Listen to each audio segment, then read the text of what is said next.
Halo, selamat berjumpa kembali. Saya Dr. Andri, spesialis kedokteran jiwa dari Klinik Psikosomatik Rumah Sakit Omni Alam Sutra. Saat ini saya sudah selesai praktek dan kali ini saya ingin sedikit membahas tentang apa yang menjadi dasar dari masalah-masalah yang terkait dengan lambung yang dikaitkan dengan gangguan psikosomatik. Sebenarnya kalau kita memahami masalah lambung di dalam prakteknya sehari-hari, mungkin kita berpikir akan pergi ke dokter penyakit dalam atau dokter umum. Gangguan lambung seperti kembung, perih, perasaan seperti ada yang naik di tenggorokan, dan rasa asam biasanya dikaitkan dengan adanya aktivitas yang berlebihan dari asam lambung dan peristaltik dari lambung itu sendiri yang kurang baik. Pada beberapa kasus ada yang terjadi seperti mencret dan yang lainnya. Tentunya sebagai orang yang bergerak di bidang kedokteran, ketika kita berhadapan dengan masalah-masalah lambung, perlu kita untuk mengkonsultasikan ke dokter lambung, ke dokter penyakit dalam yang berkaitan dengan khusus lambung, atau dokter umum sekalipun di dekat kita.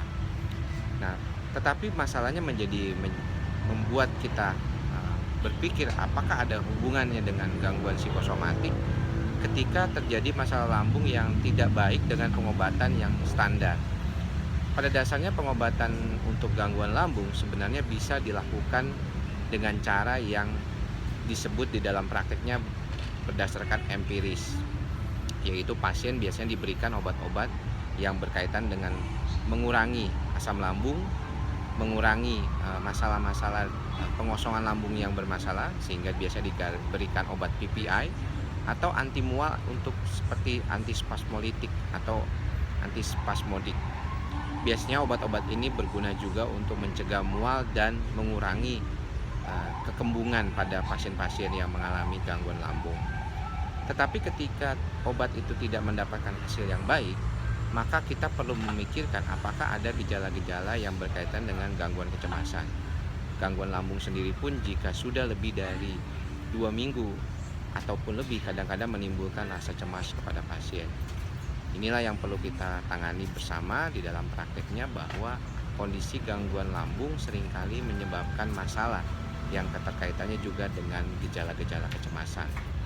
Jika Anda mengalami gejala-gejala kecemasan yang berkaitan dengan lambung, atau sebaliknya, misalnya gejala-gejala lambung itu membuat Anda cemas, ada baiknya jika kita memikirkan apakah ada hubungan antara stres dengan timbulnya gejala-gejala lambung tersebut. Atau jika memungkinkan, kita mencoba datang ke psikiater untuk melihat apakah ada hubungan antara gejala lambung yang dialami dengan kondisi gangguan stres tersebut. Semoga informasi singkat ini bermanfaat bagi Anda yang mengalami gejala lambung yang mungkin sudah lebih dari beberapa minggu, bahkan berbulan-bulan, tetapi tidak menemukan adanya satu masalah yang terkait dengan kondisi lambung tersebut.